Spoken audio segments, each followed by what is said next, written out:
Már szabréletom, az a kedvencem. Jó, tudom, hogy P2V-nak az lenni, meg kezdő vagy, meg minden, és kellnek a bréletok, de légy add már vissza, az a kedvencem.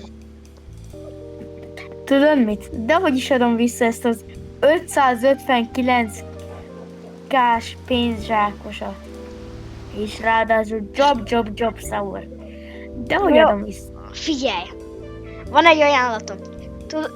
Lehet, hogy nem tudod, de ez a 949 SX-es sokkal jobb, mint az. Szóval légy eltrédeljük. Figyelj, ha tényleg rosszabb az a pénzsák az SX-nél, akkor gyere trade-elj.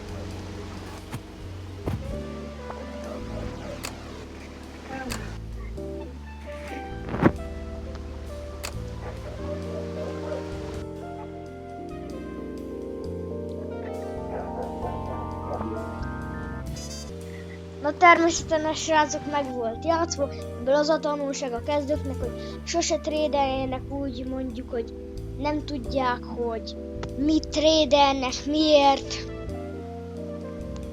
meg minden. Hát ezt Frysonnak megjátszottuk, miért, hogy a kezdők miért ne trédeljenek ilyen nagyon jobb réröttjukkal, meg ilyesmi. Na sziasztok, ez a videó ennyi lett volna, azt még elfelejtettem mondani, hogy ezt a Gamer Job Sahurt ki fogjuk köztök sorsolni. Teendő like és feliratkozás, kommentben a név. Na,